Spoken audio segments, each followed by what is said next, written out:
first things first, let's talk about hardware. And the first thing to know about Super Nintendo hardware as far as consoles go is that there were two major revisions of the console hardware for the Super Nintendo. Now, there were a few chipset revisions in this launch edition here, most famously the one-chip SNES, but we're not going to get too much into it. It's really technical. I'm not a big technical guy. The main thing to know about the one-chip SNES is you can get a better video signal out of it. Whether you're using composite, component, or S-video, you're going to be getting a better video signal out of the one-chip SNES. But there is this launch edition Super Nintendo, and then there is the SNES Junior, or Mini as it's sometimes called. Not to be confused with the Super Nintendo Classic Edition, which is also sometimes called the Mini. This was a hardware revision that came out near the end of the life cycle for the Super Nintendo, just as a way to get a cheaper Super Nintendo into homes and also to kind of revitalize the Super Nintendo business for Nintendo. So it's just a cheaper, slimmed down, more sleek Super Nintendo. But there is one distinct advantage to the launch edition hardware, and that being that while both consoles will do composite out, that being the RCA cables with the red, yellow, and white, but the launch edition Super Nintendo can also do component via the HD Retrovision HD component cables.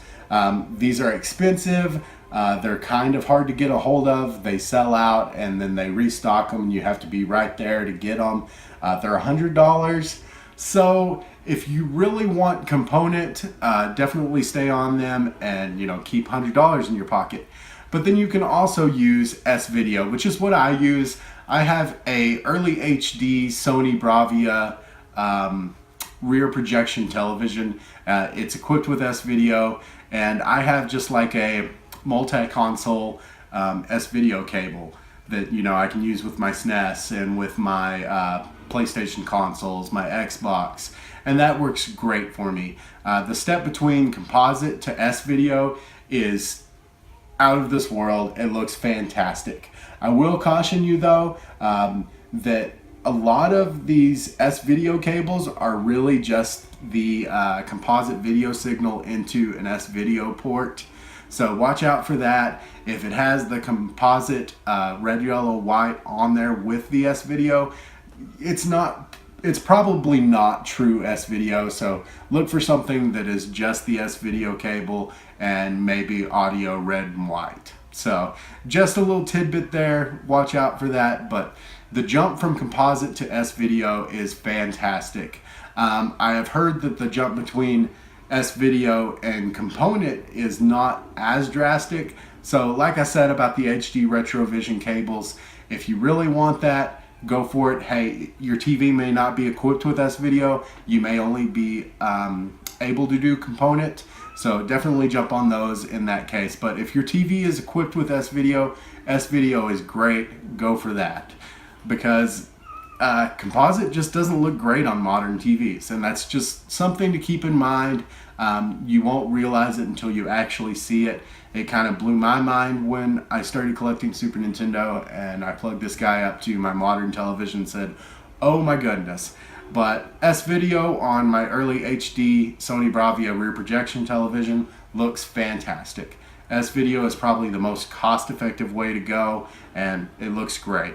So that's all I really have to say about hardware. Launch edition, you can do component or S-video, whereas the Junior, you're only going to get the red, yellow, white composite out of. So just depending on what you've got, if you've got a CRT with the RCA inputs, the Junior might do you just fine. If you've got something with S-video, you might go for the launch edition just to take advantage of it. So moving on from system hardware, there is one last thing as far as consoles go, and I consider this the next console in the Super Nintendo line. This is the Super Nintendo Classic Edition, very similar to the Nintendo Entertainment System Classic Edition that came out, I guess it was last year or the year before. No, this guy came out last year, It would have been the year before that guy came out. But anyway, what this is it's a very small Super Nintendo. Looks just like my launch edition Super Nintendo, as you can see here. And it's got flash memory chip in it, and there are 21 games preloaded onto this guy. It's plug and play, HDMI, works on all your modern televisions, and you can actually hack this guy to put more games on it. I know, but you know, do it. You can play. The way I've got mine set up is I've got most of what I own on there and some stuff that I'm not really willing to pay the money for, because some of these games are expensive, and we'll be going over that. But the Super Nintendo Classic Edition, these are awesome. Don't pay scalper prices on these guys. I still see these everywhere. In the North American Super Nintendo collectors group that I was just talking about, these guys are always posting about this guy. Hey, I saw this at my Target, at my Walmart, my GameStop. Just hold out. If you haven't found one yet, you will find one. I think they're restocking them. I know that they're doing the NES Classic Edition. They're restocking those. So most likely they're going to restock these eventually. Don't pay the scalper prices on this guy. You'll find one eventually. They're everywhere. But that's the SNES Classic Edition. Also, the main reason that I think that this should be in any Super Nintendo collector's collection is because this is the first official release of Star Fox 2. The way I treat this is my Star Fox 2, you know. This goes on my shelf with my games. This is Star Fox 2. So that's what I have to say about the SNES Classic Edition.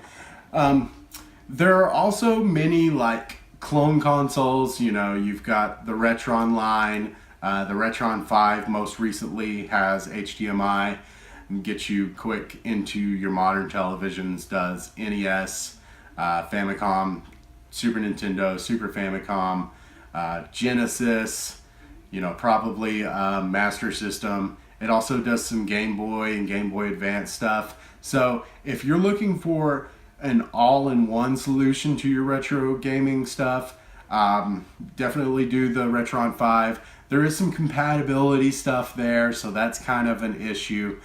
But from what I hear, it's a cool system, hooks up to your modern television, and you've got a, you know, full service console that will play most retro gaming systems games. So, and the last bit of hardware that I want to talk about is the newly released Analog Super NT. This is an FPGA based chip system. It's a smaller system, but what this means, and again, I'm not a super technical guy, what this means is this is a chip that's programmed to act as much like a Super Nintendo as possible. And this guy has HDMI out as well. I've talked to a bunch of guys that had bought one at launch. They're a little pricey at $200, but from what I hear, it's worth it. You get into your modern televisions, it's pretty close to accurate, as close to accurate as possible. They can update the firmwares if something is a little screwy. It seems like a cool product. You can get the 8-bit DOE wireless controllers with it. Cool stuff. If you guys have one and you want to chime in, if I missed something about the Super NT, or you just want to talk the guy up, just get down in the comments for me and, you know, talk about that guy. But as far as console hardware, that's about all I've got, other than there are a few handhelds. I have right here the Hyperkin Superboy S. There are a few different models of the Superboy. There was the original Superboy that had some audio issues that I had heard about, so I decided to go with the upgraded S. They seem to have fixed the audio issues, but this one is in 16:9, so keep that in mind. The later issue, the Superboy SFC, I think enables you to do 4.3 as well. I believe that's what I've heard. I may even be able to do 4.3 on this guy. I'm not sure. I kind of prefer 16:9 for some reason. It's kind of a weird thing, but you know, it really doesn't bother me. I'm so used to widescreen format by this point that I really kind of like it. But the cool thing about this, if I can get this, loading cartridges into these guys is a little bit weird. But the cool thing about this is it's a portable Super Nintendo that you can take cartridges with you everywhere you go. And what's also cool about it is it will play your PAL territory and your Japan territory cartridges just like you would your North American. So that's a really cool feature. I've got a Super Famicom Japan cartridge in here now, and it's just cool. And it looks like a Super Nintendo controller. The SFC looks like a Super Famicom controller. So I like the Superboy a lot. And there is also another handheld called the RDP, the Retro Duo Portable.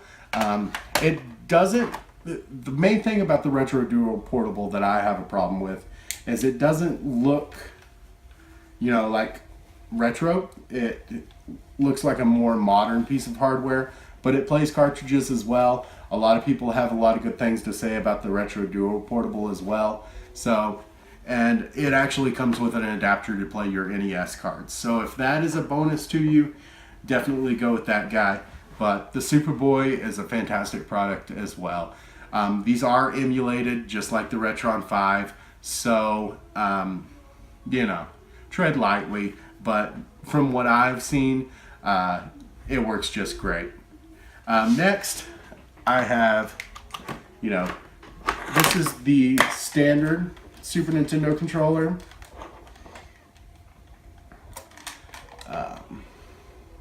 And this is what I normally use. There is one other version of the standard Super Nintendo controller that looks just like this, but instead of having Super Nintendo Entertainment System printed across the front of it, it's just branded into the controller, much like a N64 controller. You've just got the Nintendo logo branded into it. I think it's pretty attractive. I'd like to grab a couple. Then you've got the Super Famicom controllers that have the colored buttons. There are a few different controllers. And then there are third-party controllers. This is one I happen to have. This is the Interact SN Pro Pad. This is a really nice controller. I really actually enjoy it. I'm not a big third-party guy, especially when it comes to Nintendo, but this guy's cool. If you can find one, it's a cool controller. It's got turbo and slow motion and all that. I don't use a lot of that, but it's a good feeling controller. You won't be disappointed with it. And next, I have a multi-tap. This is the Super 5-Play from Performance. They're another third-party company that was making stuff in the time of the Super Nintendo. But you know, if you want to play like 4-player Madden or NBA Jam or Bomberman, you've got to have a multi-tap. There are only 2 controller ports on the Super Nintendo, so pick one of these up. I got this with my Super Nintendo. They're not super expensive. There's one that Hudson made for Bomberman that may be a little bit more expensive. I haven't really priced it, but there are a few different versions of multi-taps out there. It's, you know, it's Super Nintendo hardware, you know. I plan on collecting some of them. I just haven't gotten there yet. And the last piece of hardware that I want to talk about, this is kind of hardware, kind of a game. This is the Super Game Boy, and I'm super pumped to have this. I never owned one of these. I just picked this up a few weeks ago, and I've messed with it quite a bit lately, and this thing is cool. I put it in my Superboy. I have, I mean, I know that's what a Game Boy's for, but I've got a larger screen to play my Game Boy games. I don't know. I like the Super Nintendo and I like the Super Game Boy. One thing to note about the Super Game Boy is that there is a controller that Hori made in Japan for the Super Game Boy that's got a Game Boy aesthetic to it. So definitely check that guy out if you like the Super Game Boy. That's a really cool controller. I'm looking to pick one up very soon if I can find one at a good price. But oh, one last thing. I've talked about a few third-party devices that are compatible with the Super Nintendo. There are companies that are actually still making controllers and such for the Super Nintendo. I bought these guys just kind of have it because they're still making them. This was brand new, and I paid like $15 for a pair of them. So it's cool. It's definitely not like, you know, Nintendo. It's third party, but I thought this was a cool box, and you know, they made their own Nintendo seal of quality. You know, it's just cool. This is brand new Nintendo stuff, and it works with your Super Nintendo. These are actually pretty cool controllers. I have found that they don't work with certain games, this particular controller, so that's a little bit weird to me, but for the games that they do work with, they work just fine. They feel pretty similar to an original Super Nintendo controller. It's just cool to me. But like I say, that's all of my hardware. Let's look at some games.